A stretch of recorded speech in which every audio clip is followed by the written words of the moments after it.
But less than a week after rolling him out at the convention, Team Harris tweeted out a video effectively telling white men they don't matter. Well, what we really need is a feminine nominee. A what? A feminine nominee. I don't know what that word means. It's why I didn't try to say it on TV. Perhaps videos like that is one reason men under 30 are running towards Republicans. In 2016, 35% of young men preferred the Republican Party. That number has grown to 48% as of last year. Paul Waldman studied the shift to Trump's party, co-author of White Rule Rage, The Threat to American Democracy. Paul, it is good to see you as always. Thanks for coming back. Does this really surprise you, this shift? I think not too much. I do think we're going to have to see how it plays out with the new Democratic ticket, because a lot of that dissatisfaction may have been in part about Joe Biden. There's been a significant shift in the polls that have been taken since Kamala Harris went on top of the ticket, but we don't really know how durable it is. But the truth is that the gender gap among the youngest voters is bigger than among any other generation. There are gender gaps at all different age groups, but some of them are much, much smaller. There's really a yawning chasm. It comes down to two issues, voters. Right?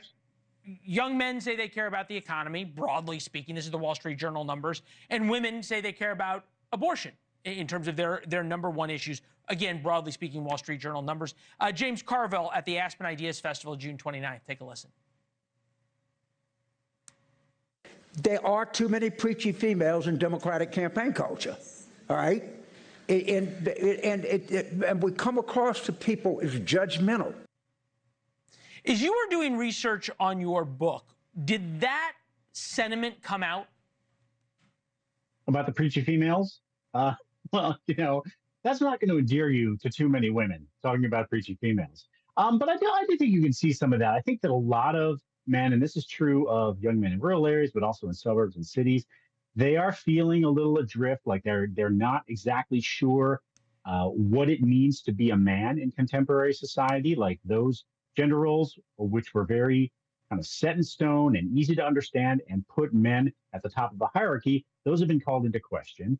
And, you know, when you have been at the top for a long time, equality can feel like oppression. And so now you have a lot of men who say there's that whole thing, though, that, right, of like cares about people like me. That's the number one poll question. We're watching Donald Trump walk out at the UFC. There didn't seem to be anything. I'll give you the last 30 seconds. I was at the DNC. If you're a white rural man, young especially, there wasn't anything at the DNC with Kamala Harris that said, I care about people like you. Well, there may not be much that was specifically kind of narrow casted at them, but there are lots of issues that they care about too. And, you know, so I think that the Republican Party has been intentionally trying to appeal to disgruntled men, especially with a particular kind of retro version of manhood that some people find appealing. And that's why I think the Walz pick is interesting, because he offers a different kind of version of manhood. It is traditional in some ways.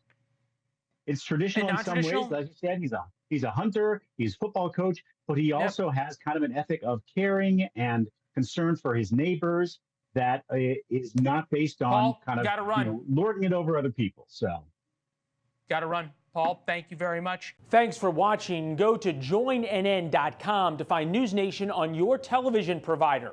And don't forget to click the red subscribe button below to get more of NewsNation's fact-driven, unbiased coverage.